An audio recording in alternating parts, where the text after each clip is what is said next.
ಶ್ರೀಹರಯೇ ನಮಃ.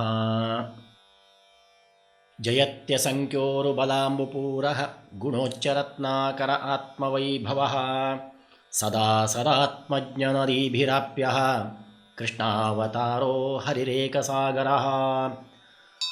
ಕರ್ಮಣಾ ವರ್ಧತೆ ಯೋ ನ ಕನೀಯಾಂಶ್ಚ ಕರ್ಮಣ ನಿರನಿಷ್ಠಃ ಸನ ಪಾತು ನಿರವದ್ಯೋ ಹಯಾನನಃ. ಶ್ರೀ ಗುರುಭ್ಯೋ ನಮಃ. ಶ್ರೀಹರಯೇ ನಮಃ. ಹಿಂದೆ ಹೇಳಿದ ಹಾಗೆ ಜ್ಞಾನಗಮ್ಯ ವಾಹಿನಿಯ ಈ ಅಧ್ಯಾತ್ಮ ಚಿಂತನೆಯಲ್ಲಿ ಷೋಡಶ ಸಂಸ್ಕಾರದ ಚಿಂತನೆಯ ಮೊದಲನೆಯ ಮೆಟ್ಟಲನ್ನು ನಾವು ಏರ್ತಾ ಇದ್ದೇವೆ.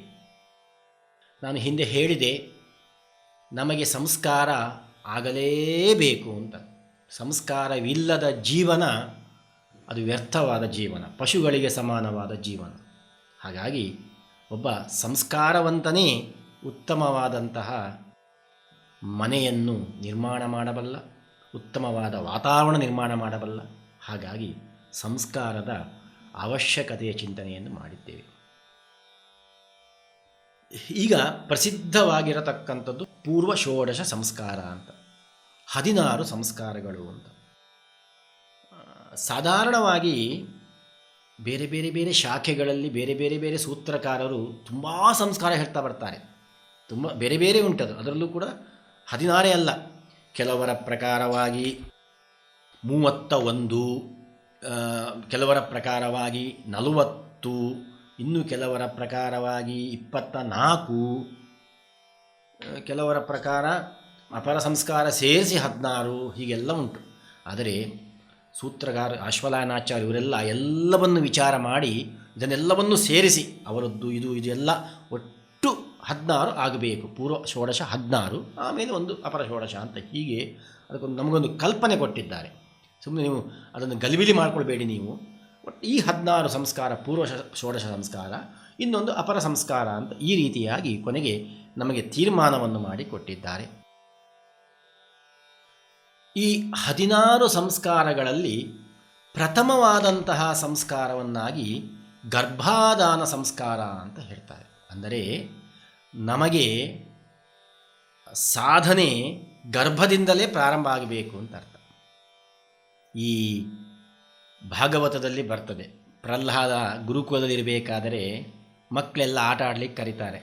ಪ್ರಹ್ಲಾದನನ್ನು ಇವತ್ತು ಮಾಸ್ಟ್ರು ಬರಲಿಲ್ಲ, ಪಾಠ ಎಲ್ಲ ಆಡಲಿಕ್ಕೆ ಬಾ ಅಂತ. ಆವಾಗ ಪ್ರಹ್ಲಾದ ಹೇಳೋ ಮಾತು ಪ್ರಸಿದ್ಧ ಏನಂತ ಹೇಳಿದರೆ, ಈ ಆಟ ಆಡಲಿಕ್ಕೆ ನಮಗೆ ಸಿಕ್ಕಿದ್ದಲ್ಲ ಈ ದೇಹ ಅಂತ. ಈ ದೇಹ ಎಂಬತಕ್ಕಂಥದ್ದು ಸಾಧನೆ ಮಾಡಲಿಕ್ಕೆ ಸಿಕ್ಕಿದ ದೇಹ. ಹಾಗಾಗಿ ಸಿಕ್ಕಿದಾಗ ನಾವು ಸಾಧನೆ ಮಾಡ್ತಾ ಇರಬೇಕು. ಅದಕ್ಕೆ ಕೌಮಾರ ಆಚರೇತ್ ಪ್ರಾಜ್ಞ ಧರ್ಮಂ ಭಾಗವತಾನಿಹ ಪ್ರಹ್ಲಾದನ ಮಾತು. ಬಾಲ್ಯದಿಂದಲೇ ನಾವು ಸಾಧನೆಯನ್ನು ಪ್ರಾರಂಭ ಮಾಡಬೇಕು ಅಂತ ಹೇಳ್ತಾ ಇದ್ದಾರೆ. ಅಂದರೆ ತಿಳುವಳಿಕೆ ಮನುಷ್ಯನಿಗೆ ಮಾಡಬೇಕು, ತಿನ್ನಬೇಕು, ಮಲಗಬೇಕು ಎಂಬ ಇಷ್ಟು ತಿಳುವಳಿಕೆ ಇದ್ದರೆ ಸಾಕು, ಸಾಧನೆ ಪ್ರಾರಂಭ ಆಗ್ತದೆ. ಗರ್ಭದಲ್ಲಿಯೇ ಪ್ರಾರಂಭ ಆಗ್ತದೆ ಅಂತಾರೆ ಸಾಧನೆ.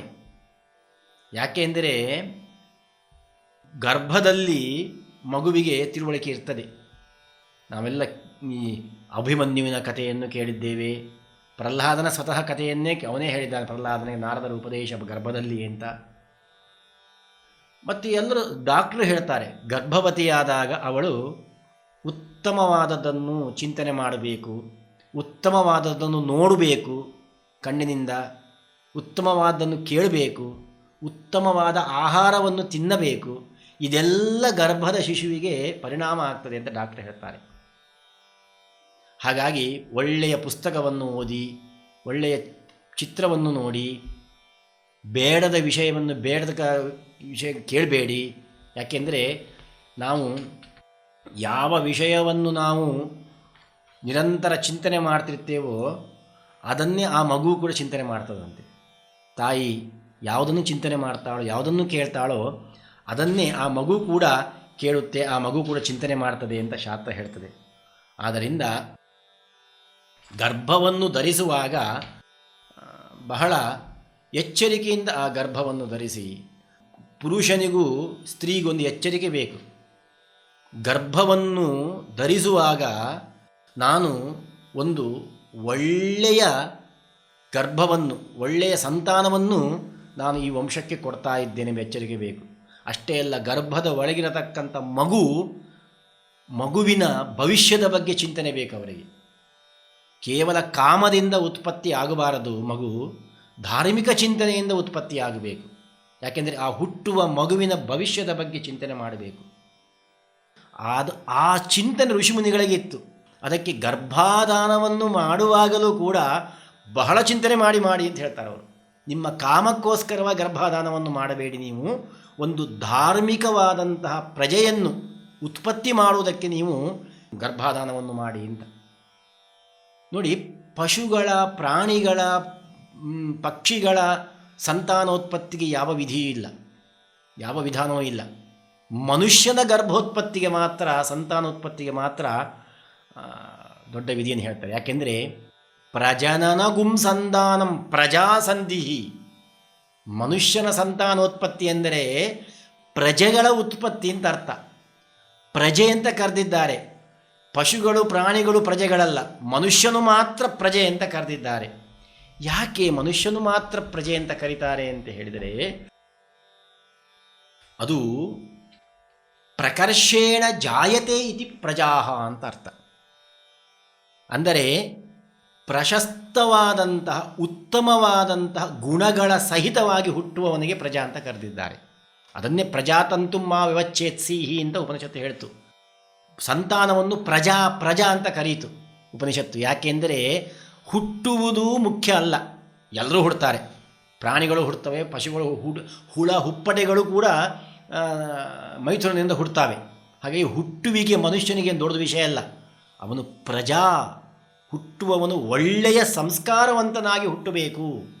ಇದು ಋಷಿಮುನಿಗಳ ಚಿಂತನೆ ಇತ್ತು. ಅದಕ್ಕೆ ಗರ್ಭಾಧಾನವನ್ನು ಮಾಡುವಾಗಲೂ ನೀವು ಎಚ್ಚರಿಕೆಯಿಂದ ಮಾಡಿ ಅಂತ ನಮಗೆ ದೊಡ್ಡ ಎಚ್ಚರಿಕೆಯನ್ನು ಕೊಡ್ತಾ ಇದ್ದಾರೆ ಅವರು. ಅಂದರೆ ಒಬ್ಬ ಸಂತಾನ ಒಂದು ದೇಹದ ಒಳಗೆ ಬೆಳೀತಾ ಉಂಟು ಅಂತ ಹೇಳಿದರೆ ಆ ಸಂತಾನದ ಬಗ್ಗೆ ನಮಗೆ ತುಂಬ ಎಚ್ಚರಿಕೆ ಬೇಕು, ಜವಾಬ್ದಾರಿ ಬೇಕು. ಆ ಮಗು ನಾಳೆ ಹೊರಗೆ ಬಂದು ಹಾಳಾಗಬಾರ್ದು. ಲೋಕದಲ್ಲಿ ಒಳ್ಳೆಯ ಪ್ರಜೆ ಆಗಬೇಕು, ಅವನು ಪ್ರಜೆಯಾಗಬೇಕು, ಒಳ್ಳೆಯ ಸಂಸ್ಕಾರವಂತನಾಗಬೇಕು. ಅದಕ್ಕೆ ಗರ್ಭದಲ್ಲಿ ಇರಬೇಕಾದರೇನೆ ನಾವು ತುಂಬ ಎಚ್ಚರಿಕೆಯಿಂದ ಆ ಮಗುವನ್ನು ಬೆಳೆಸಬೇಕು ಗರ್ಭದಲ್ಲಿ. ಆ ದೊಡ್ಡ ಜವಾಬ್ದಾರಿ ಆ ತಂದೆ ತಾಯಿಗಿರುಂಟು. ಸುಮ್ಮನೆ ಗರ್ಭವನ್ನು ಆದಾನ ಮಾಡೋದು ಅಷ್ಟೇ ಅಲ್ಲ, ಅದನ್ನು ಒಳ್ಳೆಯ ರೀತಿ ಬೆಳೆಸತಕ್ಕಂತಹ ಒಂದು ದೊಡ್ಡ ಜವಾಬ್ದಾರಿ ಅವರಿಗೆ ಉಂಟು.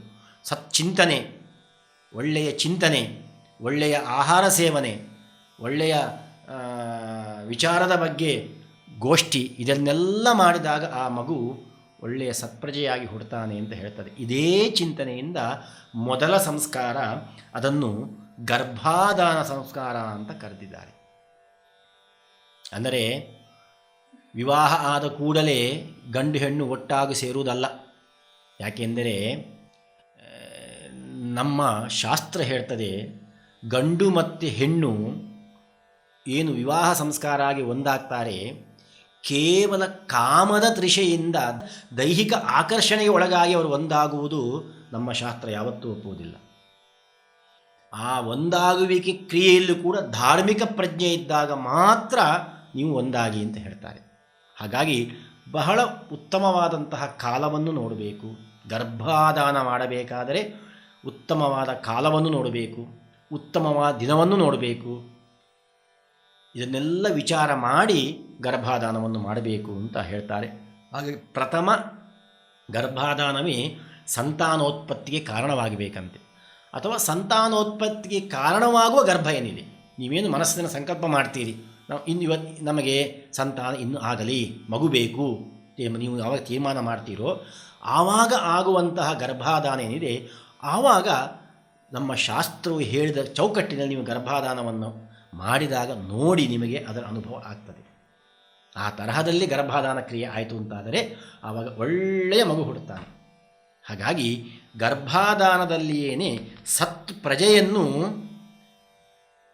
ಹುಟ್ಟಿಸುವ ಜವಾಬ್ದಾರಿ ಇದ್ದದ್ದರಿಂದ ಸಂಸ್ಕಾರ ಅಂತ ಹೇಳ್ತಾರೆ. ಎಂತಹ ಸಂಸ್ಕಾರ ಗರ್ಭಾಧಾನ ಸಂಸ್ಕಾರ ಅಂದರೆ ಬಹಳ ಸುಂದರ ಉಂಟು. ಎಲ್ಲವನ್ನು ನಾವು ಬಾಯಿ ಬಿಟ್ಟು ಹೇಳಲಿಕ್ಕೆ ಆಗುವುದಿಲ್ಲ ಈ ಕಾಲದಲ್ಲಿ. ಆ ಸಂಸ್ಕಾರದ ಕ್ರಮವನ್ನು ಸೂಕ್ಷ್ಮವಾಗಿ ನಿಮಗೆ ಹೇಳ್ತೇನೆ. ಏನಂತ ಹೇಳಿದರೆ, ಮಗು ಹೆಣ್ಣಿನ ದೇಹದ ಗರ್ಭದಲ್ಲಿ ಉತ್ಪತ್ತಿ ಆಗ್ತದೆ. ಹೇಗೆ ಈ ಗರ್ಭ ಧರಿಸುವ ಸಂದರ್ಭದಲ್ಲಿ ಆ ಹೆಣ್ಣಿನ ದೇಹಕ್ಕೆ ರೇತಸ್ಸು ಹೋಗಬೇಕಾದರೆ ಆ ರೇತಸ್ಸಿನಲ್ಲಿ ಜೀವ ಇರ್ತಾನೆ. ಆ ಜೀವನನ್ನು ಭಗವಂತ ರೇತಸ್ಸಿನಲ್ಲಿ ಅಗ್ನಿಯ ರೂಪದಿಂದ ರಕ್ಷಣೆ ಮಾಡ್ತಾ ಇರ್ತಾನೆ. 5 ವಿಧವಾದಂಥ ರೂಪ ಅಲ್ಲಿ ಅಗ್ನಿಗೆ. 5 ವಿಧ ರೂಪ ಅಂತ ಹೇಳಿದರೆ ಸಮಿತ್, ಧೂಮ, ಅರ್ಚಿ, ಅಂಗಾರಕ, ವಿಷ್ಪುಲಿಂಗ ಅಂತ ಹೀಗೆ 5 ರೂಪವನ್ನು ಕೊಟ್ಟಿದ್ದಾರೆ ಅಗ್ನಿಗೆ. ಅದು ಉಪನಿಷತ್ತಿನ ತುಂಬ ಚೆನ್ನಾಗಿ ಬರ್ತದೆ ಐತರೇಯದಲ್ಲಿ. ಹೀಗೆ 5 ರೂಪದಿಂದ ರೇತಸ್ಸಿನಲ್ಲಿ ಭಗವಂತ ಇರ್ತಾನೆ. ಆ 5 ರೂಪದಿಂದ ಇದ್ದು ರೇತಸ್ಸಿನ ಮುಖಾಂತರವಾಗಿ ಆ ಜೀವವನ್ನು ಭಗವಂತ ಹೆಣ್ಣಿನ ಗರ್ಭಕ್ಕೆ ತಗೊಂಡು ಹೋಗ್ತಾನೆ. ಅಲ್ಲಿ ಗರ್ಭವನ್ನು ಇಡುವಾಗ ತಾನು ಹೆಣ್ಣಿನ ರೂಪದಿಂದ ಅಲ್ಲಿ ಇರ್ತಾನೆ ಭಗವಂತ. ಆ ಗರ್ಭದೊಳಗೆ ರಕ್ಷಣೆಯನ್ನು ಮಾಡ್ತಾನೆ ಅಂತ ಹೇಳ್ತಾರೆ. ಹೀಗೆ ಗಂಡಿನ ಮುಖಾಂತರ ಹೆಣ್ಣಿನ ದೇಹಕ್ಕೆ ಹೋಗುವ ಕ್ರಿಯೆ ಏನಿದೆ ಅದನ್ನು ಗರ್ಭಾಧಾನ ಅಂತ ಕರೆದಿದ್ದಾರೆ. ಅದನ್ನು ನಾವು ಕ್ರಮ ಪ್ರಕಾರವಾಗಿ ಶಾಸ್ತ್ರೀಯವಾಗಿ ಮಾಡಬೇಕು ಅಂತ ಹೇಳ್ತಾರೆ. ಭಗವಂತ ಗಂಡಿನ ದೇಹದಿಂದ ಹೆಣ್ಣಿನ ದೇಹಕ್ಕೆ ಹೋಗುವ ಮಾರ್ಗಗಳಿದೆ ಅಲ್ವಾ, ಆ ಮಾರ್ಗವು ಮೊದಲು ಶುದ್ಧವಾಗಬೇಕು. ಯಾಕೆಂದರೆ ಭಗವಂತ ಹೋಗ್ತಾ ಇದ್ದಾನೆ, ಅದು ಮಾರ್ಗ. ಒಬ್ಬ ರಾಜ ಬರ್ತಾನಂತಾದರೆ ಎಷ್ಟು ಶುದ್ಧ ಮಾಡ್ತೀವಿ ಮಾರ್ಗವನ್ನು. ನೀರನ್ನು ಹಾಕಿ ಆ ಸಗಣಿಯನ್ನು ಹಾಕಿ ತೊಳೆದು ಅದಕ್ಕೆ ಶೃಂಗಾರ ಮಾಡ್ತೇವೆ. ಅದರಂತೆ ಇಲ್ಲಿ ವೈದಿಕ ವಿಧಿಯ ಶುದ್ಧತೆಯನ್ನು ಮಾಡಬೇಕು. 2 ಕಡೆಯಲ್ಲೂ ಕೂಡ ಹೋಗುವ ಯಾವ ಜಾಗ ಇದೆ ಆ ಭಗವಂತ ರೇತಸ್ಸಿನ ಮುಖಾಂತರ ಜೀವವನ್ನು ಕರ್ಕೊಂಡು ಹೋಗ್ತಾನೆ. ಆ ಮಾರ್ಗ ಶುದ್ಧವಾಗಬೇಕು. ಆ ಶುದ್ಧ ಮಾಡತಕ್ಕಂಥ ಪ್ರಕ್ರಿಯೆ ಮೊದಲಾಗಬೇಕು. ಅದಕ್ಕೆ ಗರ್ಭಾಧಾನದ ಪ್ರಥಮ ಮಂತ್ರ ವಿಷ್ಣೋರ್ ಯೋನಿಂ ಕಲ್ಪಯತು ತ್ವಷ್ಟ ರೂಪಾಣಿ ಪಿಂಶತು ಆಶಿಂಚತು ಪ್ರಜಾಪತಿ ಧಾತಾ ಗರ್ಭಂ ದದಾತು ತೇ. ಎಂತಹ ಒಂದು ಚಿಂತನೆ ನೋಡಿ. ಪ್ರಥಮವಾಗಿ ಗರ್ಭಾಧಾನವನ್ನು ಮಾಡುವಾಗ ಪುರುಷ ಸ್ತ್ರೀಯ ಜೊತೆಯಲ್ಲಿದ್ದಾಗ ನೇರವಾಗಿ ಸ್ತ್ರೀಯ ಸುಖ ಪಡೀಲಿಕ್ಕೆ ಹೋಗುವುದಲ್ಲ. ಮೊದಲು ಚಿಂತನೆ ಮಾಡಬೇಕು. ಅವನು ಏನು ಚಿಂತನೆ ಮಾಡಬೇಕು ಅಂದರೆ, ಇಲ್ಲಿ ಗರ್ಭಾಧಾನ ಕ್ರಿಯೆಯಲ್ಲಿ ನಾವು ಲಕ್ಷ್ಮೀನಾರಾಯಣನ ಚಿಂತನೆಯನ್ನು ಮಾಡಬೇಕು. ಹಾಗೆ ಭಾರತಿ ಮುಖ್ಯ ಪ್ರಾಣ ಚಿಂತನೆ ಮಾಡಬೇಕಂತೆ. ಇದು ಉಪನಿಷತ್ತು ಹೇಳತಕ್ಕಂತಹ ಮಾತು. ಲಕ್ಷ್ಮೀನಾರಾಯಣರು, ಭಾರತಿ ಮುಖ್ಯ ಪ್ರಾಣರು ಅಂತ. ವರ ಏನು ಪುರುಷ ಅವನು ನಾರಾಯಣನ ಸನ್ನಿಧಾನ ಹೊಂದಿರ್ತಾನೆ, ವಧು ಅವಳು ಲಕ್ಷ್ಮಿಯ ಸನ್ನಿಧಾನ ಹೊಂದಿರ್ತಾಳೆ. ಆದ್ದರಿಂದ ಪುರುಷನಲ್ಲಿ ಮುಖ್ಯ ಪ್ರಾಣದೇವರ ಸನ್ನಿಧಾನ ಇರ್ತದೆ, ಸ್ತ್ರೀಯಲ್ಲಿ ಭಾರತೀ ದೇವಿಯ ಸನ್ನಿಧಾನ ಇರ್ತದೆ ಅಂತ. ಈ ರೀತಿ ಲಕ್ಷ್ಮೀನಾರಾಯಣರು ಒಂದಾಗುವ ಪ್ರಕ್ರಿಯೆಯನ್ನು ನಾವು ಚಿಂತನೆ ಮಾಡಬೇಕಂತೆ. ಇದರಲ್ಲಿ ಭಗವಂತ ಮತ್ತು ಲಕ್ಷ್ಮೀ ದೇವಿಯ ಐಕ್ಯ ಚಿಂತನೆಯನ್ನು ಮಾಡತಕ್ಕಂಥದ್ದು. ಐಕ್ಯ ಅಂತ ಹೇಳಿದ್ರೆ ಅವರು ಒಂದೇ ಅಂತಲ್ಲ, ಅವರಿಬ್ಬರು ಒಟ್ಟಾಗುವ ಚಿಂತನೆ ಏನಿದೆ ಅದನ್ನು ನಡೆಸತಕ್ಕಂಥದ್ದು ಅಂತ ಹೇಳ್ತಾರೆ. ಅದರ ಪ್ರಥಮ ಮಂತ್ರನೇ ವಿಷ್ಣು ಯೋನಿಂ ಕಲ್ಪಯತು ತ್ವಷ್ಟ ರೂಪಾಣಿ ಪಿಂಶತು ಆಶಿಂಚತು ಪ್ರಜಾಪತಿ ಧಾತಾ ಗರ್ಭಂ ದದಾತು ತೇ. ಅಂದರೆ ಹೆಂಡತಿಯ ಹತ್ರ ಅವಳನ್ನು ಮುಟ್ಟಿಕೊಂಡು ಹೇಳತಕ್ಕಂಥ ಮಂತ್ರ ಏನಂತೇಳಿದರೆ ವಿಷ್ಣು ಯೋನಿಂ ಕಲ್ಪಯತು. ವಿಷ್ಣು ಯೋನಿಯಾಗಿದ್ದಾನೆ, ಅಂದರೆ ಯೋನಿಯಾಗಿದ್ದಾನೆ ಅಂದರೆ ಕಾರಣನಾಗಿದ್ದಾನೆ, ಇಡೀ ಪ್ರಪಂಚವನ್ನು ವ್ಯಾಪಿಸಿಕೊಂಡವನು. ಹಾಗಾಗಿ ನಿನ್ನ ಗರ್ಭದ ಒಳಗೂ ಅವನೇ ವ್ಯಾಪಿಸಿಕೊಂಡಿದ್ದಾನೆ, ನನ್ನೊಳಗೂ ರೇತಸ್ಸಿನಲ್ಲೂ ಅವನೇ ವ್ಯಾಪಿಸಿಕೊಂಡಿದ್ದಾನೆ, ನನ್ನೊಳಗೂ ಅವನೇ ನಿನ್ನೊಳಗೂ ಅವನೇ ಇದ್ದಾನೆ. ಹಾಗಾಗಿ ಇವತ್ತು ನಾನು ನಿನಗೇನು ಗರ್ಭವನ್ನು ಕೊಡ್ತಾ ಇದ್ದೇನೆ, ಈ ಗರ್ಭ ವಿಷ್ಣುವಿನ ಸನ್ನಿಧಾನವುಳ್ಳಂಥ ಗರ್ಭಪ್ಪ ಇದು. ನೀನು ಲಕ್ಷ್ಮಿಯ ಸನ್ನಿಧಾನವುಳ್ಳವಳು ನೀನು. ಆದ್ದರಿಂದ ಯಾಕಂದರೆ ವಿಷ್ಣು ವೀರ್ಯಾತ್ಮಕಂ ಅಂತ ಹೇಳ್ತಾರೆ. ನಾವು ಅಗ್ನಿ ಯಜ್ಞವನ್ನು ಮಾಡುವಾಗಲೂ ಕೂಡ ಅಲ್ಲಿ ಲಕ್ಷ್ಮೀದೇವಿ ಆ ಕುಂಡವನ್ನು ಲಕ್ಷ್ಮೀ ಚಿಂತನೆ ಮಾಡಿ ಅಲ್ಲಿ ವಿಷ್ಣುವಿನ ವೀರ್ಯವನ್ನು ಸ್ಥಾಪನೆ ಮಾಡ್ತಾ ಇದ್ದೇವೆ ಅಗ್ನಿ ಅಂತ ಅಲ್ಲಿ ಹೋಮವನ್ನು ಮಾಡುವುದು. ಇದು ಒಂದು ಯಜ್ಞ, ಗರ್ಭಾಧಾನ ಒಂದು ಯಜ್ಞ. ಲಕ್ಷ್ಮಿಯ ಒಳಗಡೆಯಲ್ಲಿ ವಿಷ್ಣುವಿನ ವೀರ್ಯವನ್ನು ಇಡತಕ್ಕಂಥ ಯಜ್ಞ ಇದು. ಆ ಚಿಂತನೆಯನ್ನು ಮಾಡಬೇಕು ನಾವು ಅಂತ. ವಿಷ್ಣು ಯೋನಿಂ ಕಲ್ಪಯತು, ವಿಷ್ಣುವು ಕಾರಣನಾಗಿದ್ದಾನೆ. ಇದಕ್ಕೆ ನಾನಲ್ಲ, ವಿಷ್ಣುವೇ ಕಾರಣ, ಅವನ ಅನುಗ್ರಹದಿಂದ ಆಗ್ತಾ ಉಂಟು. ಹಾಗಾಗಿ ಇನ್ನು ತ್ವಷ್ಟ ರೂಪಾಣಿ ಪಿಂಶತು, ಈ ಎಂತಹ ಒಂದು ಚಿಂತನೆ ನೋಡಿ. ತ್ವಷ್ಟೃ ಅವನು ವಿಶ್ವಕರ್ಮ. ತ್ವಷ್ಟೃ ಅಂದರೆ ಅವನು ವಿಶ್ವಕರ್ಮ ಅಂದರೆ ನಿಮಗೆ ಗೊತ್ತು, ಎಂತಹ ಸುಂದರವಾದಂತಹ ಕೆತ್ತನೆ ಮಾಡ್ತಾನೆ ಅಂತ. ಹಾಗಾಗಿ ಒಳಗೆ ಇರತಕ್ಕಂತಹ ಈ ಶಿಶುವಿಗೆ ರೂಪವನ್ನು ಅವನು ವಿಶ್ವಕರ್ಮ ಕೊಡಲಿ. ವಿಶ್ವಕರ್ಮ ಅಂದರೆ ತ್ವಷ್ಟೃವಿನ ಒಳಗಡೆಯಲ್ಲಿ ಭಗವಂತನ ವಿಶೇಷವಾದ ವಿಶ್ವಕರ್ಮ ಎಂಬ ರೂಪ ಉಂಟಂತೆ. ಇಡೀ ಸುಂದರವಾದ ಬ್ರಹ್ಮಾಂಡವನ್ನು ಭಗವಂತ ಮಾಡಿದ್ದಾನೆ. ಅಂತಹ ಸೌಂದರ್ಯದ ಕೆತ್ತನೆಯ ಶಕ್ತಿಯನ್ನು ತ್ವಷ್ಟೃವಿಗೆ ಕೊಟ್ಟಿದ್ದಾನೆ, ವಿಶ್ವಕರ್ಮನಿಗೆ ಕೊಟ್ಟಿದ್ದಾನೆ ಭಗವಂತ. ಆ ತ್ವಷ್ಟೃವಿಗೆ ಇರುವ ಸಾಮರ್ಥ್ಯ ಅಂದರೆ ಒಳ್ಳೆಯ ರೂಪವನ್ನು ಕೊಡತಕ್ಕಂಥ ಸಾಮರ್ಥ್ಯ. ಹಾಗಾಗಿ ಗರ್ಭದ ಒಳಗೆ ಹೋದ ಈ ಶಿಶುವಿಗೆ ಒಳ್ಳೆಯ ರೂಪವನ್ನು ಕೊಡಲಿ, ಈ ಚಿಂತನೆ. ಯಾಕೆಂದರೆ ರೂಪ ಬೇಕು, ರೂಪ ಇಲ್ಲದೆ ಹೋದರೆ ಯಾರೂ ಅವನನ್ನು ಮೂಸುವುದಿಲ್ಲ. ಹೊರಗೆ ಬಂದ ಮೇಲೆ ಒಳ್ಳೆಯ ರೂಪವಂತನಾಗಬೇಕು ಅವನು. ಆದ್ದರಿಂದ ಒಳ್ಳೆಯ ರೂಪವನ್ನು ಕೊಡಲಿ ಅಂತ ತ್ವಷ್ಟೃವನ್ನು ಪ್ರಾರ್ಥನೆ ಮಾಡಬೇಕು ಮೊದಲು ನಾವು. ಆಮೇಲೆ ಮುಂದೆ ಪ್ರಜಾಪತಿ ಅಂದರೆ ಗರ್ಭಕ್ಕೆ ಈ ರೇತಸ್ಸು ಹೋಗಿ ಸೇರುವುದು, ಅದು ಪ್ರಜಾಪತಿಯು ವಿಶಿಷ್ಟವಾಗಿ ಮಾಡುವ ಕ್ರಿಯೆ ಅಂತೆ. ಅವನು ಪ್ರಜಾಪತಿಯು ತಗೊಂಡು ಹೋಗಿ ಗರ್ಭದೊಳಗೆ ಇಡ್ತಾನಂತೆ. ಅಂದರೆ ನೋಡಿ, ಕೆಲವರಿಗೆಲ್ಲ ಗರ್ಭ ಧರಿಸುವ ಶಕ್ತಿ ಇರುವುದಿಲ್ಲ. ಏನು ಮಾಡಿ ಡಾಕ್ಟರ್ ಹತ್ರ ಹೋಗ್ತಾರೆ, ಯಾಕೆ ಗರ್ಭ ಆಗ್ತಿಲ್ಲ ಅಂತ. ಅಂದರೆ ಪ್ರಜಾಪತಿಯ ಅನುಗ್ರಹ ಇಲ್ಲ ಅಂತ ಅರ್ಥ ಅಂತೆ ಅವರಿಗೆ. ವಿಶೇಷವಾಗಿ ಪ್ರಜಾಪತಿ ಎಂಬಂಥ ದೇವತೆ ಇದ್ದಾನೆ. ಅಂದರೆ ಗರ್ಭಕ್ಕೆ ಸಂಬಂಧಪಟ್ಟ ಹಾಗೆ ರೇತಸ್ಸಿನಲ್ಲಿ ವಿಶೇಷವಾದಂಥ ಶಕ್ತಿಯನ್ನು ತಂದು ಕೊಡುವವನು.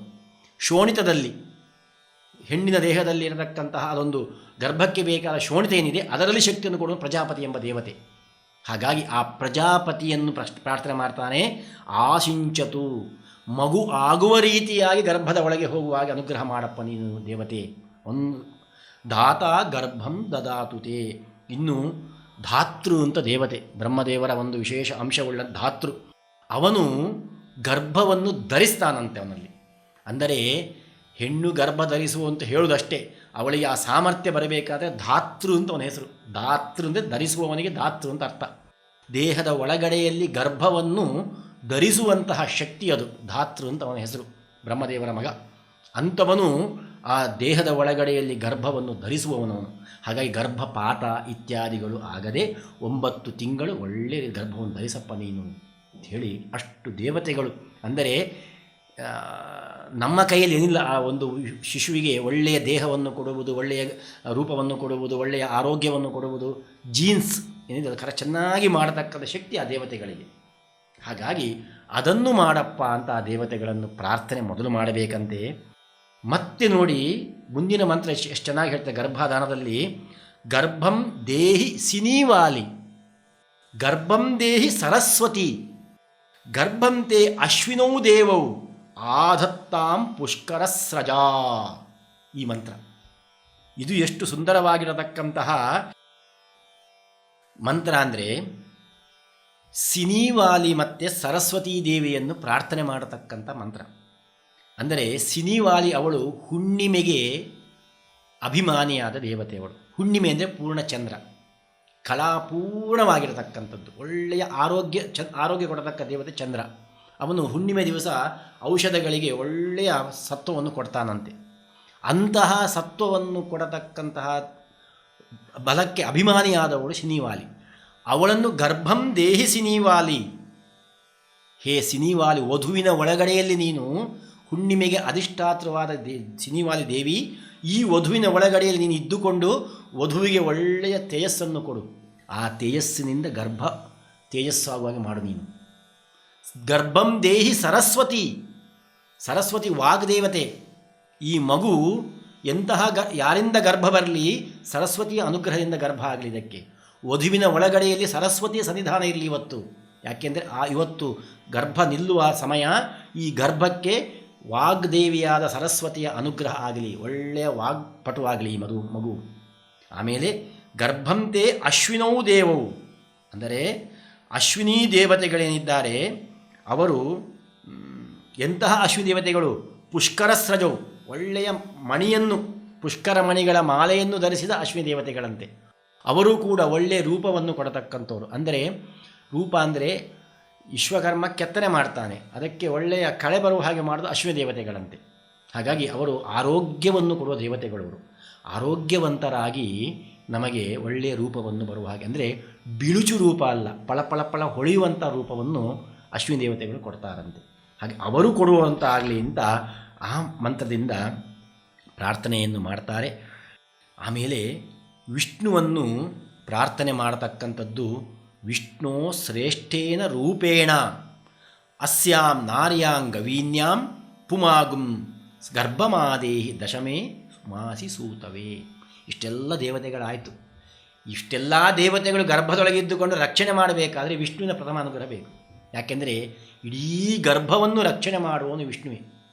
ಆ ಉಪನಿಷತ್ತಲ್ಲಿ ಬರ್ತಾ ನಾನು ಹೇಳಿದೆ, ಅಗ್ನಿಯ ರೂಪದಿಂದ ಹೆಣ್ಣಿನ ದೇಹವನ್ನು ಪ್ರವೇಶ ಮಾಡಿ ಅಲ್ಲಿ ಯೋಷಿತ್ ಅಂತ ಅವನ ಹೆಸರಲ್ಲಿ ಅಲ್ಲಿ 5 ಅಗ್ನಿ ರೂಪದ ಗರ್ಭವನ್ನು ರಕ್ಷಣೆ ಮಾಡ್ತಾ ಇರ್ತಾನೆ 10 ತಿಂಗಳು.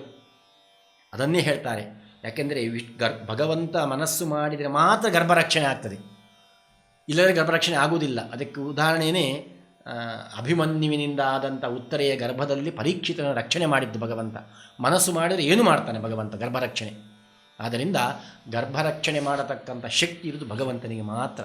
ಅದಕ್ಕೆ ಭಗವಂತನ ಪ್ರಾರ್ಥನೆ ಮಾಡಬೇಕು. ಆವಾಗಲೇ ಹೇ ವಿಷ್ಣು ಶ್ರೇಷ್ಠೇನ ರೂಪೇಣ ಅಸ್ಯಾಂ ನಾರ್ಯಾಂ ಗವೀನ್ಯಾಂ, ನೀನು ಒಳ್ಳೆಯ ಸುಂದರವಾದಂತಹ ಮಗುವನ್ನು ಹೆಂಡತಿ ಹಿಡಿಬೇಕಾಗಿದೆ.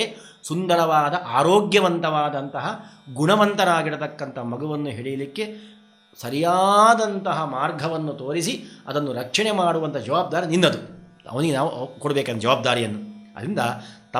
ಆದ್ದರಿಂದ ಪುಮಾಗುಂ ಗರ್ಭಂ ಆದೇಹಿ ದಶಮೇ ಮಾಸಿ ಸೂತವೇ. 10 ತಿಂಗಳ ಪರ್ಯಂತವಾಗಿ ಈ ಹೆಣ್ಣು ಗರ್ಭವನ್ನು ಧರಿಸಿ ಇರುವ ಹಾಗೆ ಮಾಡು. 10 ತಿಂಗಳಾದ ಮೇಲೆ ಹೊರಗೆ ಹಾಕಬೇಕು ನೀನು, ಒಳಗೆ ಬಿಡಬಾರ್ದು. ಆ ಮಾಸಿ ಸೂತವೇ, ಅವಳು ಹೆರುವ ಹಾಗೆ ಮಾಡಬೇಕು 10 ತಿಂಗಳಾದ ಮೇಲೆ ನೀನು ಅಂತೇಳಿ ಹೀಗೆ ಅಂತಹ ಪ್ರಾರ್ಥನೆಯನ್ನು ಮಾಡಬೇಕಂತೆ. ಆಮೇಲೆ ಇನ್ನೊಂದು ಚಿಂತನೆ ಹೇಳ್ತಾರೆ ನೋಡಿ, ಎಂತೇಳಿದರೆ ಕೆಲವೊಂದು ಘಾತಕ ಶಕ್ತಿಗಳುಂಟಂತೆ, ಅವುಗಳನ್ನು ಪ್ರಾರ್ಥನೆ ಮಾಡಬೇಕಂತೆ. ನೀವು ಒಳಗೆ ಹೋಗಿ ಈ ಗರ್ಭವನ್ನು ಘಾತನೆ ಮಾಡಬೇಡಿ ಅಂತ. ಅಂದರೆ ಅದು ನೇಜಮೇಷ ಎಂಬತಕ್ಕಂತಹ ಒಬ್ಬ ಗರ್ಭನಾಶಕನಾಗಿರತಕ್ಕಂಥ ಗ್ರಹ. ಈ ಸ್ಕಂದಗ್ರಹಗಳನ್ನು ಕರೆದಿದ್ದಾರೆ ಅವರನ್ನೆಲ್ಲ. 5 ಜನ ಇದ್ದಾರಂತೆ ಅವರು, ಅದರಲ್ಲಿ ಪಂಚಗ್ರಹಗಳು, ಸ್ಕಂದಗ್ರಹ ಅಂತ. ಅವರನ್ನು ಅದರಲ್ಲಿ ನೇಜಮೇಷ ಅವನು ಪ್ರಧಾನ.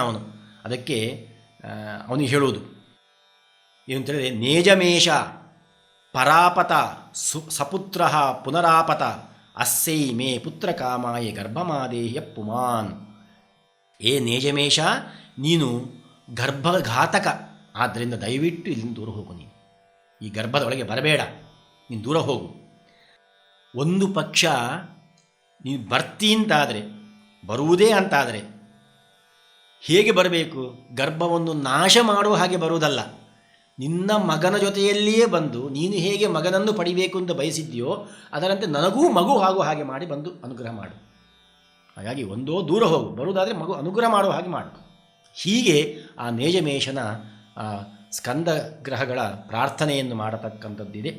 ಮುಂದಿನ ಒಂದು ಮಂತ್ರ ಎಂಬತಕ್ಕಂಥದ್ದು ಏನು ಅಂತ ಹೇಳಿದರೆ, ಲಕ್ಷ್ಮೀದೇವಿಯನ್ನು ಪ್ರಾರ್ಥನೆ ಮಾಡತಕ್ಕಂಥದ್ದು. ವ್ಯಸ್ಯ ಯೋನಿಂ ಪ್ರತಿರೇತ ಗ್ರಹಾಣ ಪುಮಾನ್ ಪುತ್ರೋ ಧೀಯತಾಂ ಗರ್ಭೋ ಅಂತಹ ಹೇಳಿ ಲಕ್ಷ್ಮೀದೇವಿಯನ್ನು ಪ್ರಾರ್ಥನೆ ಮಾಡಿ, ನೀನು ಈಕೆಯ ಒಳಗಡೆಯಲ್ಲಿಯೇ ಇದ್ದು ದುಷ್ಟಶಕ್ತಿಗಳು ಯಾವ ರೀತಿಯ ರಾಕ್ಷಸ ಶಕ್ತಿಗಳು ಬರದ ಹಾಗೆ ರಕ್ಷಣೆ ಮಾಡಿ ಈ ಗರ್ಭವನ್ನು 10 ತಿಂಗಳು ನೀನು ಸಲಹಬೇಕು ಅಂತ ಅವಳನ್ನು ಪ್ರಾರ್ಥನೆ ಮಾಡಬೇಕಂತೆ. ಹೀಗೆ ಆ ಗರ್ಭಾಧಾನದ ಪ್ರಾರಂಭದಲ್ಲಿ ಆ ದೇವತೆಗಳನ್ನು ನಾವು ಪ್ರಾರ್ಥನೆ ಮಾಡಬೇಕು ಅಂತ ಹೇಳ್ತಾರೆ. ಇಷ್ಟೆಲ್ಲ ಪ್ರಾರ್ಥನೆ ಮಾಡಿದರೂ ಕೂಡ ಗರ್ಭಾಧಾನ ಮಾಡುವುದು ಯಾರು ಅಂದರೆ ಪುರುಷ, ಸ್ತ್ರೀ. ಇವನ ಬೀಜ ಅಲ್ಲಿ ಉತ್ತುವುದು, ಸ್ತ್ರೀಯ ಕ್ಷೇತ್ರದಲ್ಲಿ ಉತ್ತುವುದು. ಹಾಗೆ ಪುರುಷ ಯಾವ ಬೀಜ ಯಾವ ಕ್ಷೇತ್ರ ಅದಕ್ಕೆ ಸಂಬಂಧಪಟ್ಟ ಹಾಗೆ ಅಲ್ಲಿ ಗರ್ಭ ಬೆಳೀತದೆ. ಇದು ಎಲ್ಲರೂ ಒಪ್ಪತಕ್ಕಂಥದ್ದು. ಆದ್ದರಿಂದ ಇಷ್ಟೆಲ್ಲ ಪ್ರಾರ್ಥನೆ ಮಾಡಬೇಕು. ಕೊನೆಗೆ ಬೀಜ ಮತ್ತು ಕ್ಷೇತ್ರ ದೋಷಗಳುಂಟಲ್ವಾ, ಈ ಬೀಜ ಕ್ಷೇತ್ರಗಳ ದೋಷವನ್ನು ನಾವು ಇಲ್ಲಿ ಈ ಗರ್ಭದಲ್ಲಿ ಬರಬಾರದು ಅಂತ ಒಂದು ಪ್ರಾರ್ಥನೆ ಮಾಡಬೇಕಂತೆ. ಅದನ್ನೇ ಏನಂತೇಳಿದ್ರೆ, ಯಾನಿ ಭದ್ರಾಣಿ ಬೀಜಾನಿ ವೃಷಭಾ ಜನಯಂತಿನಃ ತೈಸ್ತ್ವಂ ಪುತ್ರಾನ್ ವಿಂದಸ್ವ ಸಾ ಪ್ರಸೂಹು ಧೇನುಕಾಭವ. ಈ ಬೀಜದ ಒಂದು ಒಳಗಡೆಯಲ್ಲಿ ಬೀಜವನ್ನು ನಾನು ಇವತ್ತು ಸ್ಥಾಪನೆ ಮಾಡ್ತಾ ಇದ್ದೇನೆ ಈ ಕ್ಷೇತ್ರದಲ್ಲಿ. ಆದ್ದರಿಂದ ಯಾವ ರೀತಿಯಾಗಿ ಹಸು ಎಂಬತಕ್ಕಂಥದ್ದು ವೃಷಭದ ಬೀಜ ಸೇಚನೆಯಿಂದ ಉತ್ತಮವಾದ ಒಂದು ಹಸುವನ್ನು ಅದು ಹಿಡಿತದೋ ಅದರಂತೆ ನೀನು ಕೂಡ ಹಸುವಿನಂತೆ, ಹಸು ಅಂತ ಹೇಳಿದರೆ ಅದು ಧೇನು ಅಂತ ಕರೆದಿದ್ದಾರೆ. ಅಂದರೆ ನಾನಾ ದೇವತೆಗಳ ಸನ್ನಿಧಾನವುಳ್ಳದ್ದು ಧೇನು. ಅದರಂತೆ ದೇವತೆಗಳ ವಿಶೇಷವಾದ ಅನುಗ್ರಹವನ್ನು ಪಡೆದಂತಹ ಮಗುವನ್ನು ಹೊಂದೋಳಾಗು. ಅಂದರೆ ಏನು ಈ ಮಗುವಿಗೆ ದೇವತೆಗಳ ಸನ್ನಿಧಾನ ಬರಲಿಕ್ಕೆ ಅಡೆತಡೆಗಳುಂಟು, ದೋಷಗಳುಂಟು, ಬೀಜ ದೋಷಗಳು, ಕ್ಷೇತ್ರ ದೋಷಗಳು, ಅದೆಲ್ಲವನ್ನೂ ಕೂಡ ಪರಿಹಾರ ಮಾಡಲಿ ಅಂತ ಆ ದೇವತೆಗಳನ್ನು ಪ್ರಾರ್ಥನೆ ಮಾಡಬೇಕಂತೆ. ಈ ತರಹ ಪ್ರಾರ್ಥನೆ ಮಾಡಿ ಆ ಆದಾನ ಗರ್ಭವನ್ನು ಅಲ್ಲಿ ಇಡತಕ್ಕಂಥದ್ದು. ಅದಕ್ಕೂ ಕೂಡ ಒಳ್ಳೆಯ ಸಮಯವನ್ನು ವಿಚಾರ ಮಾಡಬೇಕಂತೆ. ಅಮಾವಾಸ್ಯೆ, ಅಷ್ಟಮಿ, ಹುಣ್ಣಿಮೆ ಈ ಪರ್ವಕಾಲಗಳಲ್ಲಿ ಗರ್ಭಾಧಾನ ಮಾಡಬಾರ್ದು. ಯಾಕೆಂದರೆ ಪ್ರತಿಯೊಂದು ನಮಗೆ ಮನುಷ್ಯನಿಗೆ ದೇಹ ಬರುವಾಗ ಬೇರೆ ಬೇರೆ ಬೇರೆ ವಿಧವಾದಂತಹ ಕಾರಣಗಳಿದೆ. ಪ್ರಕೃತಿ ಕಾಲ, ಅದು ಕಾಲದಲ್ಲೂ ಕೂಡ ಬೇರೆ ಬೇರೆ ವಿಧವಾದಂತಹ ಕಾಲಗಳು, ಇದೆಲ್ಲ ನಮಗೆ ಪ್ರತಿಯೊಂದಕ್ಕೂ ನಮ್ಮಲ್ಲಿ ಬುದ್ಧಿ ಬೆಳೆಯುವುದಕ್ಕಿರ್ಬೋದು, ಆರೋಗ್ಯ ಬೆಳವಣಿಗೆ ಇರ್ಬೋದು, ಎಲ್ಲದಕ್ಕೂ ಕಾರಣವಾಗಿರ್ತದೆಲ್ಲ. ಅದಕ್ಕೆ ಭಗವಂತ ಸೃಷ್ಟಿ ಮಾಡಿದ್ದಾರೆ ಅದೆಲ್ಲವನ್ನು ಕೂಡ, ನಮ್ಮ ಸಾಧನೆಗೂ ಉಂಟದು. ಆದ್ದರಿಂದ ಈ ಕಾಲ ಎಂಬತಕ್ಕಂಥದ್ದೇನಿದೆ ಅದು ಬಹಳ ಮುಖ್ಯ. ಆದ್ದರಿಂದ ಯಾವುದು ಶಾಸ್ತ್ರದಲ್ಲಿ ಹೇಳಿದಂತಹ ಕಾಲ ಉಂಟು ಆ ಕಾಲಕ್ಕೆ ಅನುಗುಣವಾಗಿರತಕ್ಕಂತಹ ಆ ಗರ್ಭಾಧಾನವನ್ನು ಮಾಡಬೇಕು ಅಂತ. ಮುಖ್ಯವಾಗಿ ಶಾಸ್ತ್ರ ಹೇಳ್ತದೆ ಹಗಲಿನಲ್ಲಿ ಗರ್ಭಾಧಾನ ಮಾಡಬಾರದು ಅಂತ. ಹಗಲಿನಲ್ಲಿ ಹೆಣ್ಣು ಗಂಡು ಸೇರಬಾರದು ಅಂತ ಶಾಸ್ತ್ರ ನಿಷೇಧ ಮಾಡ್ತದೆ. ರಾತ್ರಿಯಲ್ಲೇ ಸೇರಬೇಕು ಅಂತ. ಯಾಕೆ? ಷಟ್ಪ್ರಶ್ನದಲ್ಲಿ ಒಂದು ತುಂಬ ಚೆನ್ನಾಗಿ ಹೇಳ್ತಾರೆ ಇದರ ಬಗ್ಗೆ. ಅಹೋರಾತ್ರೋ ವೈ ಪ್ರಜಾಪತಿ ತಸ್ಯ ಅಹರೇವ ಪ್ರಾಣ ರಾತ್ರಿರೇವ ರೈಹಿ ಪ್ರಾಣಂ ವಾ ಏತೆ ಪ್ರಸ್ಕಂದಂತಿ ಯೇ ದಿವಾ ರತ್ಯಾ ಸಂಯುಜ್ಯಂತೆ ಬ್ರಹ್ಮಚರ್ಯಮೇವ ತತ್ ಯದ್ ರಾತ್ರೌ ಸ್ತ್ರ್ಯಾ ಸಂಯುಜ್ಯತೆ. ನಾವು ನಿರಂತರವಾಗಿ ಬ್ರಹ್ಮಚರ್ಯವನ್ನು ರಕ್ಷಣೆ ಮಾಡಬೇಕಂತೆ. ಅದೇ ನಮಗೆ ದೊಡ್ಡ ಒಂದು ಕೊಡುಗೆ ನಮ್ಮದು. ನಾವು ಅದನ್ನು ರಕ್ಷಣೆ ಮಾಡಿದೆವು ಅಂತಾದರೆ ಮಾತ್ರ ಜ್ಞಾನ ಸಂಪಾದನೆ ಮಾಡಲಿಕ್ಕೆ ಸಾಧ್ಯ. ಬ್ರಹ್ಮಚರ್ಯ ತಪ್ಪಿ ಹೋಯಿತೋ ನಮಗೆ ಎಲ್ಲ ನಾಶವಾದ ಹಾಗೆ. ಯಾಕೆಂದರೆ ಬ್ರಹ್ಮಚರ್ಯ ಏನೇನು ಮದುವೆ ಆಗದಿರುವುದು ಅಷ್ಟೇ ಬ್ರಹ್ಮಚರ್ಯ ಅಲ್ಲ. ಮದುವೆಯಾಗಿ ಏಕದಾರಾನಿಷ್ಠನ ತನ್ನ ಹೆಂಡತಿಯಲ್ಲಿ ಮಾತ್ರ ಆಸಕ್ತನಾಗಿರುವುದು ಅದು ಬ್ರಹ್ಮಚರ್ಯ. ಮತ್ತು ಯಾವ ಕಾಲ ನಿಷಿದ್ಧವಲ್ಲವೋ ಆ ಅನಿಷಿದ್ಧವಾದ ಕಾಲದಲ್ಲಿ ಮಾತ್ರ ಹೆಂಡತಿಯನ್ನು ಸಂಯೋಗ ಮಾಡತಕ್ಕಂಥದ್ದು ಇದು ಬ್ರಹ್ಮಚರ್ಯ. ನಿಷಿದ್ಧ ಕಾಲ ಸಂಯೋಗ ಮಾಡಿದರೂ ಕೂಡ ಬ್ರಹ್ಮಚರ್ಯ ನಾಶ ಆಗ್ತದಂತೆ. ಹಾಗೆ ಬ್ರಹ್ಮಚರ್ಯ ಉಳಿಸಿಕೊಳ್ಳುವುದು ಪರಮ ಕರ್ತವ್ಯ ನಮ್ಮದು. ಹೇಗೆ ಬ್ರಹ್ಮಚಾರಿಯಾಗಿದ್ದವನಿಗೆ ಎಲ್ಲವೂ ಪ್ರಾಪ್ತಿ. ಅಶ್ವತ್ಥಾಮಾಚಾರ್ಯರು ಕೇವಲ ರೋಷಕ್ಕೆ ಆವಿಷ್ಟರಾಗಿ ದುರ್ಯೋಧನಲ್ಲಿ ಪ್ರತಿಜ್ಞೆ ಮಾಡ್ತಾರೆ, ನಿನ್ನ ಹೆಂಡತಿಯಲ್ಲಿ ಸಂತಾನವನ್ನು ಪಡೆದಾದರೂ ಪಾಂಡವರನ್ನು ನಾಶ ಮಾಡ್ತೀವಿ, ಇಷ್ಟೇ ಹೇಳಿದ್ದವರು. ಅವರಿಗೆ ಬ್ರಹ್ಮಾಸ್ತ್ರವನ್ನು ಬಿಟ್ಟ ಮೇಲೆ ಉಪಸಂಹಾರ ಮಾಡಲಿಕ್ಕೆ ಆಗುವುದಿಲ್ಲ ಅವರಿಗೆ. ಯಾಕೆ? ಬ್ರಹ್ಮಚರ್ಯ ನಾಶ ಆಗಿಬಿಡ್ತು. ಅರ್ಜುನ ಉಪಸಂಹಾರ ಮಾಡ್ತಾನೆ, ಯಾಕೆ? ಬ್ರಹ್ಮಚರ್ಯ ಇತ್ತು. 3 ಮದುವೆ ಆಗಿದ್ರೂ ಇತ್ತು. ಯಾಕೆಂದರೆ ಅವನು ಸ್ವರ್ಗಕ್ಕೆ ಹೋದಾಗ ಅವನನ್ನು ಊರ್ವಶಿ ಬಯಸ್ತಾಳೆ. ಅರ್ಜುನ ಹೇಳ್ತಾನೆ, ನನಗೆ ನೀನು ತಾಯಿಗೆ ಸಮಾನ, ನನ್ನ ಪೂರ್ವಜರು ಪುರುವಿಗೆ ನೀನು ಹೆಂಡತಿಯಾಗಿದ್ದಿ, ಹಾಗಾಗಿ ನಾನು ಬಯಸಲ್ಲ ಅಂತ ಹೇಳ್ತಾ. ಇದು ಬ್ರಹ್ಮಚರ್ಯ. ಹಾಗೆ ಅದನ್ನು ಹೇಳ್ತಾರೆ, ಪ್ರಾಣಂ ವಾ ಏತೆ ಪ್ರಸ್ಕಂದಂತಿ ಯೇ ದಿವಾ ರತ್ಯಾ ಸಂಯುಜ್ಯಂತೆ ಅಹರೇವ ಪ್ರಾಣ ರಾತ್ರಿರೇವ ರೈಹಿ. ಅಹೋರಾತ್ರ ಏನಿದೆ ಹಗಲಿಗೆ ಪ್ರಾಣದೇವರ ಅಭಿಮಾನಿ, ರಾತ್ರಿಗೆ ಭಾರತೀ ದೇವಿ ಅಭಿಮಾನಿಯಂತೆ. ಭಾರತೀ ದೇವಿಯ ಸನ್ನಿಧಾನ ರಾತ್ರಿ ಸ್ತ್ರೀಯಲ್ಲಿ ವಿಶೇಷವಾಗಿರ್ತದೆ. ಆವಾಗ ಪುರುಷನಿಗೆ ಮುಖ್ಯ ಪ್ರಾಣದೇವ ಸನ್ನಿಧಾನ ಎಂಬುದು ಆಗ್ತದಂತೆ. ಭಾರತೀ ದೇವಿಯ ಸನ್ನಿಧಾನ ಇಲ್ಲದೇನೆ ನಾವು ಸ್ತ್ರೀಯೊಂದಿಗೆ ಸಂಭೋಗವನ್ನು ಮಾಡಿದೆವಂತಾದರೆ, ಸೇರಿಕೊಂಡೆವಂತಾದರೆ ಅದು ದೈತ್ಯರು ಅಲ್ಲಿ ಬಂದು ಸೇರತಕ್ಕಂಥ ಸಂದರ್ಭ ಅಂತೆ ಅದು.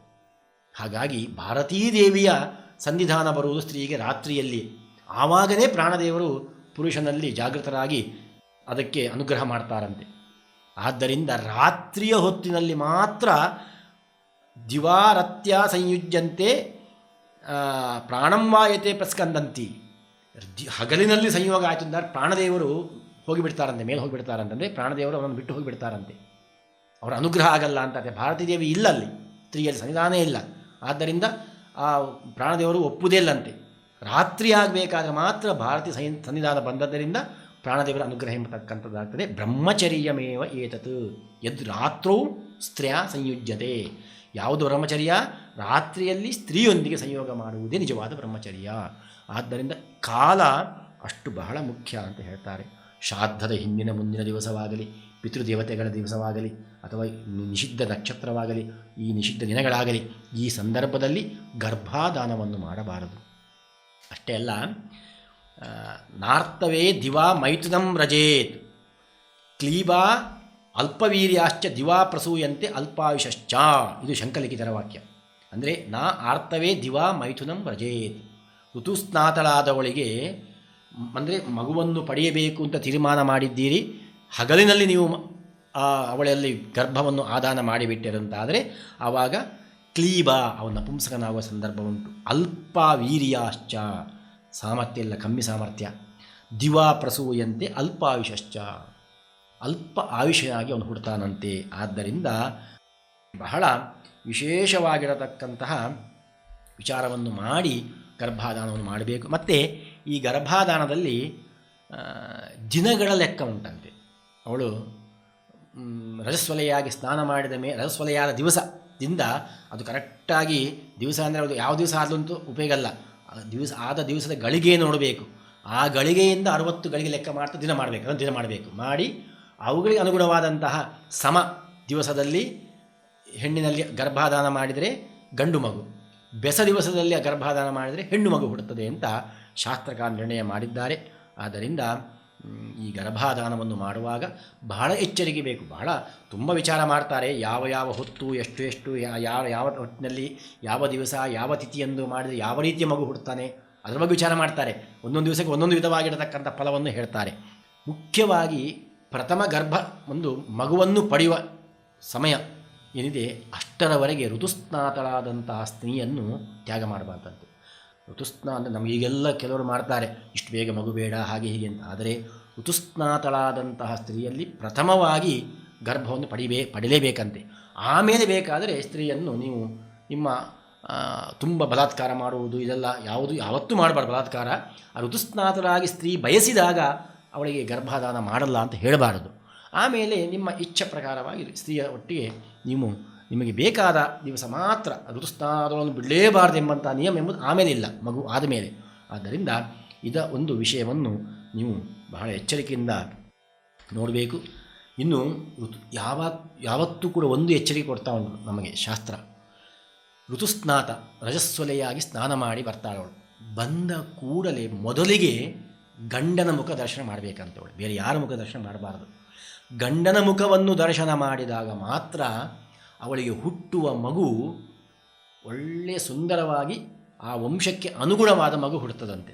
ಇಚ್ಛಂತಿ ಭರ್ತೃ ಸದೃಶಂ ಪುತ್ರಂ ಪಶ್ಯೇತು ಪುರಃ ಪತಿಂ. ತನ್ನ ಗಂಡನಿಗೆ ಸಮಾನವಾದಂಥ ಮಗು ಹುಟ್ಟಬೇಕು ಅಂತಾಗಿದ್ದರೆ ಅವಳು ಆಗಾಗ ಋತುಸ್ನಾತಲಾಗಿ ಬಂದ ಕೂಡಲೇ ಮೊದಲು ಗಂಡನ ಮುಖವನ್ನು ನೋಡಬೇಕು ಅಂತ ಹೇಳ್ತಾರೆ. ಇಚ್ಛೇತಾಂ ತಾದೃಶಂ ಪುತ್ರಂ ತದ್ರೂಪ ಚರಿತಾಂಚತೌ ಚಿಂತೆಯೇತಾಂ ಜನಪದಾಂ ತದಾಚಾರ ಪರಿಚ್ಛಿದೌ ಅಂಥೇಳಿ. ಇಲ್ಲಿ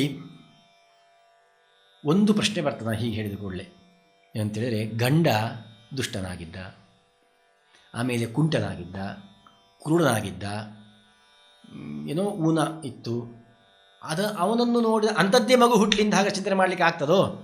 ಅದಕ್ಕೆ ಹೇಳ್ತಾರೆ ಶಾಸ್ತ್ರ, ಚಿಂತೆಯೇತಾಂ ಜನಪದಾನ್ ತದಾಚಾರ ಪರಿಚ್ಛಿದವು. ಆವಾಗ ಏನು ಮಾಡಬೇಕು ಅಂತೇಳಿದರೆ, ನಾವು ಸುಂದರವಾದಂತಹ ಪುರುಷ, ತನ್ನ ಗಂಡನನ್ನು ಸುಂದರನಾದ ಪುರುಷ, ಸುಂದರನಾದಂತಹ ಆರೋಗ್ಯವಂತನಾದವನು, ಸುಂದರನಾದ ಕೈಕಾಲುಳ್ಳವನು, ಹೀಗೆ ತನ್ನ ಗಂಡನ ಚಿಂತನೆ ಮಾಡಬೇಕು. ಅಂದರೆ ಏನರ್ಥ? ಗಂಡನ ಒಳಗೆ ಅಂತಹ ಸುಂದರನಾದ ಭಗವಂತನ ಚಿಂತನೆ ಮಾಡಬೇಕಂತೆ. ಕೈ ಕಾಲಲ್ಲಿ ಸರಿಯಾಗಿ ಉಳ್ಳಂತಹ ಸಂಸ್ಕಾರವಂತನಾದ ಉತ್ತಮನಾದಂತಹ ಭಗವಂತನ ಚಿಂತನೆ ಮಾಡಬೇಕಂತೆ. ಒಬ್ಬ ಕುಡುಕ ಗಂಡ ಇದ್ದ, ಆ ಗಂಡನಿಂದ ಮಗುವನ್ನು ಪಡಿಬೇಕಾದ್ರೆ ಇವಳು ಕುಡುಕನಾದ ಗಂಡನ ಚಿಂತನೆ ಮಾಡಿದರೆ ಹೇಗೆ? ಅದಕ್ಕೆ ಕುಡುಕ ಗಂಡನಲ್ಲ, ಕುಡುಕ ಗಂಡನ ಒಳಗಿರದಂತಹ ಉತ್ತಮನಾದ ಭಗವಂತನ ಚಿಂತನೆ ಮಾಡಬೇಕಂತೆ. ನನಗೆ ಹುಟ್ಟುವ ಮಗು ಇವನ ಥರ ಆಗಬಾರದು, ಕುಡಿಯೋ ಥರ ಆಗಬಾರದು ಎಂಬ ಚಿಂತನೆ. ಅಂದರೆ ಭಗವಂತನ ಹಾಗೆ, ವಿಷ್ಣುವಿನ ಹಾಗೆ ರೂಪವಂತನಾಗಿರಲಿ, ಆರೋಗ್ಯವಂತನಾಗಿರಲಿ, ಗುಣವಂತನಾಗಿರಲಿ ಚಿಂತನೆ ಮಾಡಬೇಕಂತ ಅವಳು ಸ್ತ್ರೀ. ಅವಳಿಗೆ ಮುಖ್ಯ ಅದು. ಹಾಗೆ ಮಾಡಿದಾಗ ಅದು ಚಿಂತೆಯೇತಾಂ ಜನಪದಾಂ ತದಾಚಾರ ಪರಿಚ್ಛದವು ಅಂತ ಹೀಗೆ ಶಾಸ್ತ್ರ ಎಂಬತಕ್ಕಂಥದ್ದು ಸ್ಪಷ್ಟವಾಗಿ ನಮಗೆ ಉಪದೇಶವನ್ನು ಮಾಡ್ತಾ ಉಂಟು.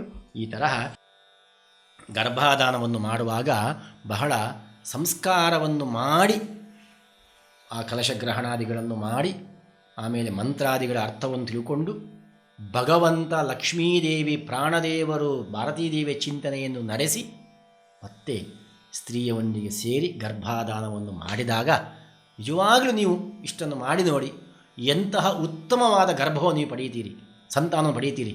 ನಮಗೆ ಇವತ್ತು BP, ಶುಗರು ಇದೆಲ್ಲ ಯಾಕೆ ಬರ್ತದೆ? ಚಿಂತೆಯಿಂದ. ಏನು ಚಿಂತೆ? ಅಯ್ಯೋ ಮಗ ಹೀಗಾಗಿಬಿಟ್ಟಲ್ಲ, ಇವನು ಹೀಗಾಗಿಬಿಟ್ಟಲ್ಲ ಅಂಥೇಳಿ. ಉತ್ತಮ ನೀವು ಗರ್ಭದಲ್ಲಿಯೇ ಉತ್ತಮ ಸಂಸ್ಕಾರವನ್ನು ಕೊಡ್ತಾ ಬಂದಿರಿ ಅಂತಾದರೆ ನಿಮಗೆ ಈ ಚಿಂತೆಗೆ ಯಾವ ಕಾರಣವೂ ಇರುವುದಿಲ್ಲ. ನೀವು ಆರಾಮಾಗಿರ್ತೀರಿ, ಆರೋಗ್ಯವಂತರಾಗಿರ್ತೀರಿ, ನಿಮ್ಮ ಮಕ್ಕಳು ಆರೋಗ್ಯವಂತರಾಗಿರ್ತಾರೆ, ಒಳ್ಳೆಯ ಸಂಸ್ಕಾರವಂತರಾಗಿರ್ತಾರೆ. ಆದ್ದರಿಂದ ಇಂತಹ ಸಂಸ್ಕಾರವನ್ನು ಕೊಡುವಂತಹ ಒಂದು ಆದಾಯಕವಾದಂತಹ ಒಳ್ಳೆಯ ಕ್ರಿಯೆ ಅಷ್ಟೇ ಅಲ್ಲ, ಬೈಜಿಕ ಗಾರ್ಭಿಕ ಅಂದರೆ ಬೀಜದಲ್ಲೂ ಕ್ಷೇತ್ರದ ದೋಷ ಇದ್ದೇ ಇರ್ತದೆ. ಆ ದೋಷ ತಟ್ಟಬಾರದು ಈ ಮಗುವಿಗೆ. ಅದಾದರೂ ಚೆನ್ನಾಗಿ ಬರಬೇಕು, ಒಳ್ಳೆಯ ಆರೋಗ್ಯವಂತಾಗಿರಬೇಕು, ಒಳ್ಳೆಯ ಸಂಸ್ಕಾರವಂತಾಗಿರುವ ದೃಷ್ಟಿಯಿಂದ ಬೀಜ ಸಂಬಂಧ, ಕ್ಷೇತ್ರ ಸಂಬಂಧವಾದ ದೋಷವನ್ನು ಪರಿಹಾರ ಮಾಡತಕ್ಕಂಥ ಸಂಸ್ಕಾರ. ಆದ್ದರಿಂದ ಭಗವಂತನ ಚಿಂತನೆ, ಭಗವಂತನ ಅನುಗ್ರಹದಿಂದ ಹುಟ್ಟುವ ಮಗು ಇದು. ಅದಕ್ಕೆ ಮಗುವಿಗೆ ಬೇಕಾದ ಎಲ್ಲ ಅಂಗಾಂಗಗಳನ್ನು ಭಗವಂತನೇ ಕೊಡ್ತಾನೆ, ಬುದ್ಧಿಯನ್ನು ಭಗವಂತನೇ ಕೊಡ್ತಾನೆ, ಚಿಂತನೆ ಉಂಟು. ಆದ್ದರಿಂದ ಈ ಸಂಸ್ಕಾರ ಅಷ್ಟು ಶ್ರೇಷ್ಠವಾಗಿದೆ. ಅಂತಹ ಗರ್ಭಾಧಾನ ಸಂಸ್ಕಾರದ ಬಗ್ಗೆ ನಾವು ಸ್ವಲ್ಪ ತಿಳ್ಕೊಂಡಿದ್ದೇವೆ. ಇದರಿಂದ ನಿಮಗೆಲ್ಲರಿಗೂ ಭಗವಂತ ಅನುಗ್ರಹ ಮಾಡಲಿ ಅಂತ ಹೇಳ್ತಾ ಚಿಂತನೆಯನ್ನು ಮುಗಿಸ್ತೇನೆ. ಶ್ರೀಕೃಷ್ಣಾರ್ಪಣಮಸ್ತು. ಇಷ್ಟು ಹೊತ್ತು ನಾವು ನಡೆಸಿದಂತಹ ಈ ಗರ್ಭಾಧಾನದ ಸಂಸ್ಕಾರದ ಚಿಂತನೆ, ಅದು ಎಲ್ಲ ಭಗವದ್ಭಕ್ತಿ ತಲುಪುವ ರೀತಿಯಲ್ಲಿ ಅದರ ಒಂದು ಸೇವೆಯನ್ನು ಈ ಜ್ಞಾನಗಮ್ಯ ಪ್ರಸರಣದ ಮೂಲಕ ನಡೆಸಿದವರು ರಮ್ಯಾ ಪುರುಷೋತ್ತಮ್. ಇವರು ಈ ಒಂದು ನಮ್ಮ ಹಿಂದಿನ ಋಷಿಮುನಿಗಳ ಈ ಒಂದು ಚಿಂತನೆ ಎಲ್ಲರಿಗೂ ತಲುಪಲಿ ಎಂಬ ದೃಷ್ಟಿಯಿಂದ ಮಾಡಿಸಿದ್ದಾರೆ. ಅವರಿಗೆ ಭಗವಂತ ವಿಶೇಷವಾಗಿರತಕ್ಕಂಥ ಅನುಗ್ರಹವನ್ನು ಮಾಡಲಿ ಅಂತ ಹೇಳ್ತಾ ಈ ಚಿಂತನೆಯನ್ನು ಮುಗಿಸ್ತೇನೆ. ಕೃಷ್ಣ ಅರ್ಪಣಮಸ್ತು.